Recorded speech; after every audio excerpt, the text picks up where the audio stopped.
बिस्मिल्लाहिर्रहमानिर्रहीम। अस्सलाम वालेकुम नाज़रीन, मैं हूं कनीज़ फातिमा। मैं आपको खुशामदीद कहती हूँ अपने यूट्यूब चैनल पर, साथ ही साथ फेसबुक पेज पर। तो आज की इस वीडियो में मैं आपको बताऊंगी कि 2/3 अक्सरियत जिसका खान ने कहा था वो 2/3 अक्सरियत से कामयाब हुआ है, मैदान में आया है और जीत के चला गया। ठीक है, अभी गया नहीं फौरी तौर पर, मुकम्मल तौर पर। इसका ये कहेंगे कि जो मुतालबात खान ने कल का जो खान ने खिताब किया उसके अंदर उसने 3 मुतालबात रखे हैं।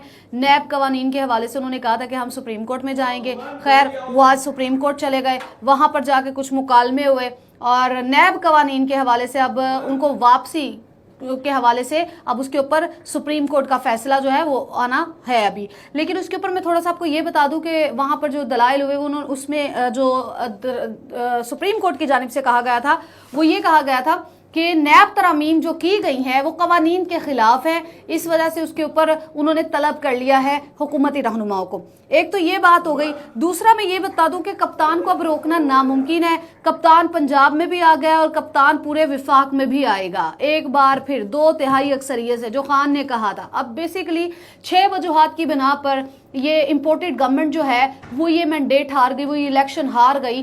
6 वजूहात में सबसे पहले तो महंगाई थी, फिर उसके बाद एक आप ये लगा लें कि 20 के 20 जो अरकान वो उनका ताल्लुक नून लीग से नहीं था। फिर उसके बाद मुनहरिफ अरकान को उन्होंने टिकट जारी किए जिनको लोग ऑलरेडी नापसंद करते थे। इसमें फिर खान का साजिश वाला बयानिया भी शामिल है। ये सारी चीज़ें हैं, ये सारी वजूहात हैं जिनकी बिना पर नून लीग ने ये इलेक्शन अपने हाथ से गंवाया और कप्तान ये इलेक्शन जीत गया।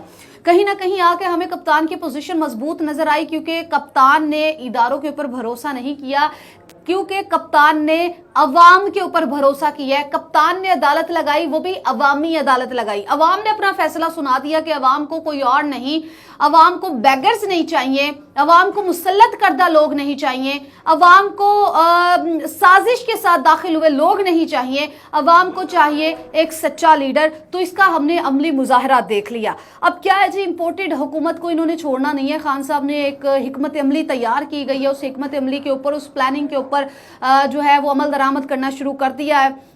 कुछ मुतालबात रखे हैं। मुतालबात के बाद आगे जाके हिकमत अमली ये अब अपनानी है कि इलेक्शन का मोड बनाया जाए, किस तरह इलेक्शन में जाया जाए। और एक बात मैं आपको बता दूं, ये नून लीग का हमेशा से वतीरा रहा है। नून लीग यही चाहती है कि जितनी भी अहम तैनातियां हो वो उन्हीं के हाथ से हो। हमने माजी में भी देखा कि अहम तैनाती का मामला जब भी आता है तो वो नून लीग के हाथ से ही होता है। इस बार आके बेसिकली अब जो जंग स्टार्ट हुई है उसमें अहम तैनाती जो है वो सबसे बड़ी वजह है।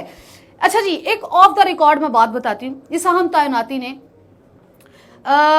बल्कि हमारे सियासतदानों ने इस अहम तैनाती की वजह से पूरे के पूरी आवाम को एक हिजड़ा बना के रख दिया है। जी हाँ, ये गलत नहीं है, मैं बिल्कुल दुरुस्त कह रही हूँ। उसके पीछे मिसाल जो है ना वो ये है कि देखिए, एक तैनाती की वजह से आपस में जंग शुरू हो गई है, एक दूसरे के खिलाफ हो गए हैं, फिर इत्तेहाद बना, सारी कुव्वत एक साइड पर इमरान खान, एक साइड पर इमरान खान को घर भेजने के लिए क्या क्या साजिशें नहीं करनी पड़ी। हर साजिश का खान ने मुंह तोड़ जवाब दिया। अब आके इलेक्शन की तरफ जाना है और इलेक्शन पहले ही कराना है, इलेक्शन अनाउंस कराना है। हम तैनाती से पहले इलेक्शन की डेट होना बहुत ज़रूरी है।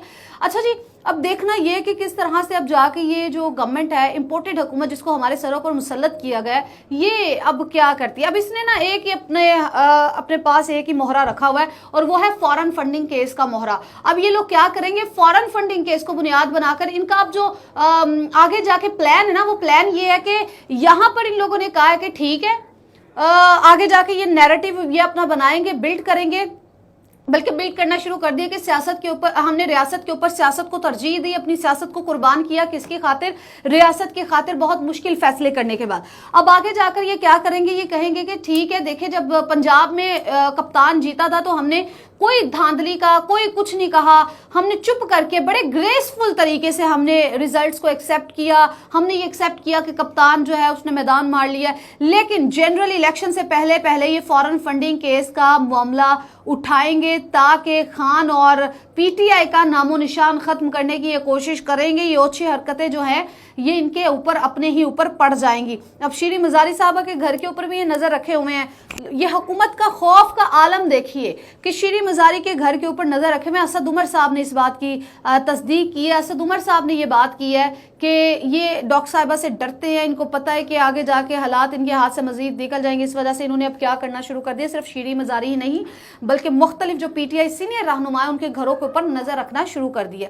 तो मैं उम्मीद करती हूँ कि आपको मेरी ये वीडियो पसंद आई होगी। अपना बहुत ज़्यादा ख्याल रखिएगा, मुझे अपनी दुआओं में याद रखिएगा। अल्लाह हाफ़िज़।